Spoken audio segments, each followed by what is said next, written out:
Hello everyone, I'm Brior, and welcome to the 6th installment in my Quick Tips for Goodgame Empire series. In today's episode, I will give you some pointers about PvP, some of the recent new features in the game, and just other things I've learned this year. It's that simple, so let's go ahead and get started then with my first tip, which is that you can retreat any PvP attack until up to 10 minutes after it was launched. Now, of course, almost every player will know about the retreat button, but at some point, that becomes grayed out, and it's no longer an option. I'm here to tell you that that happens after 10 minutes.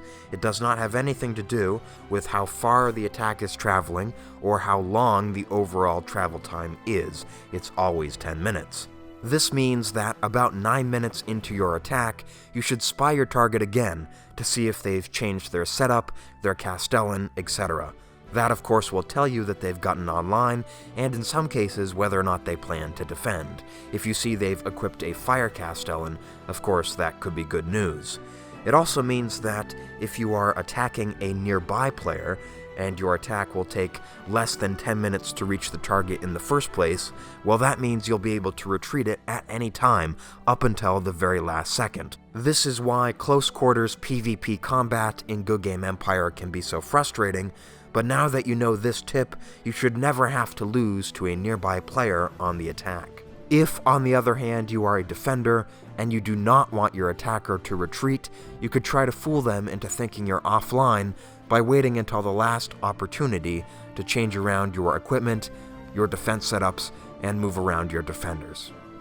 Moving on, here is a tip that involves the Legion of the Dinos, which is the most recent addition to the Samurai invasion. Chances are, if you are a competitive player, you are protecting your troops overnight by stationing them in a safe house, a player who is under the bird and who cannot be attacked. While I of course recommend doing this, I admit that it can be annoying to have to wait 10 minutes in the morning for your troops to work their way back to your castle. You'd like to start looting right away, or maybe you also station your defenders and you would like to have them nearby in an emergency if you needed to defend one of your castles.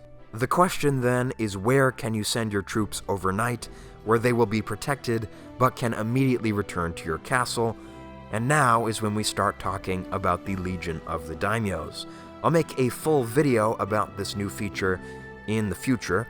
However, all you need to know for now is that there are these things called townships that it's your job to protect from an attack. To do this, you'll need to station defenders at these townships. However, you could also station attackers. Your troops will immediately arrive at the township and can be recalled at any time. The only way that these townships fall under attack is when you hit the taunt button. Your daimyo townships will not appear on the world map for enemy players to attack, so you don't have to worry about that. Now, of course, these townships are only available while the samurai invasion is running, and you can only send a limited number of troops to each township. However, a few thousand attackers, immediately recalled in the morning, could start your looting routine early, and a few thousand defenders, immediately recallable in the event of an attack, could save your castle from being burned. So I think this could be a useful tip. Speaking of useful tips, here's another one for you. You've probably noticed that in this video, I have more coins than I've ever had before, and there are a few reasons for that. The biggest is that I've been staying away from the fief, known as the Technicus, but another major factor is that I have invested in the Penny Pincher perk that you can get from the Hall of Legends. Now, as you can see from the description of the perk, players can save coins on the travel costs of their armies. Now, because this is a perk in the Hall of Legends, for a long time I assumed it would only apply against legendary level players. However, it also works against NPCs, and that has been a big factor in helping me save coins.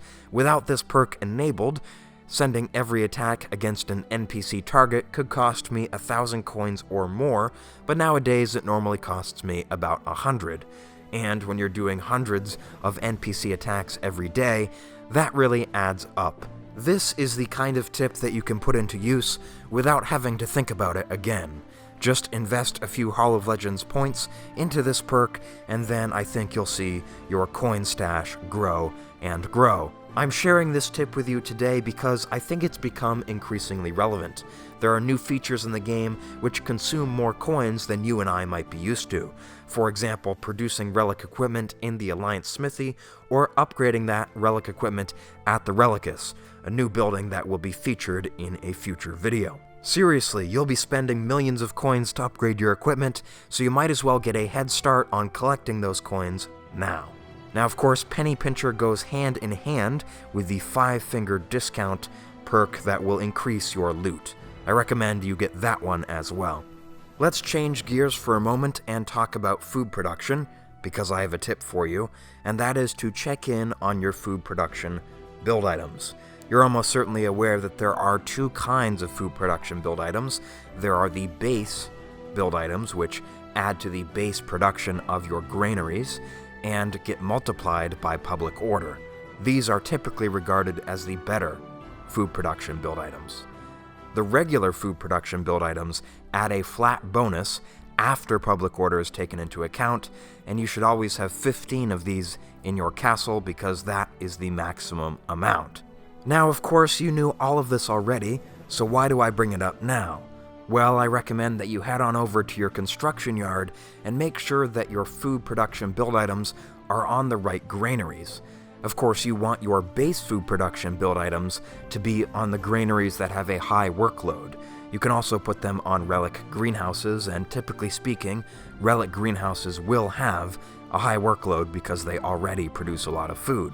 Now, I fully expect that you put your base food production build items on high workload granaries originally, but at this point, that could have been 2 years ago.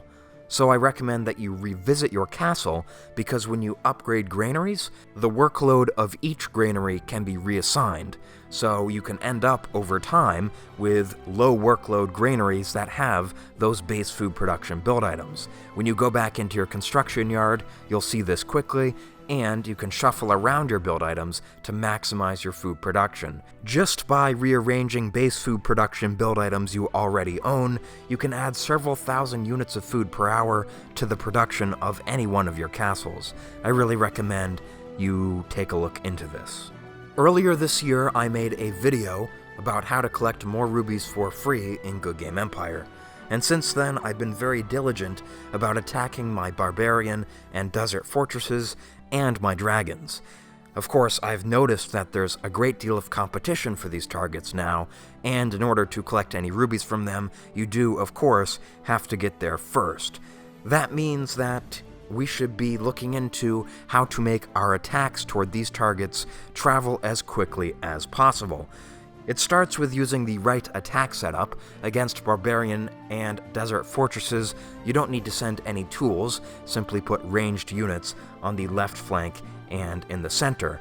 And of course use a commander with a high travel speed bonus, and send your attack using a fast travel feather. Fairly simple, right? Well, even if you do all of this, chances are other players are doing it as well, so how do we beat them? One way is to use samurai troops. These are fast-traveling troops that you can buy with samurai tokens from the samurai vendor.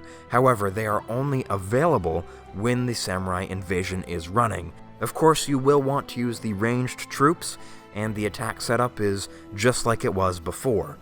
This trick, unfortunately, will not work with dragons, because your attack will only move as quick as the slowest tool or unit that you send, and for dragons, at least my setup is to send 14 ruby mantlets down the center.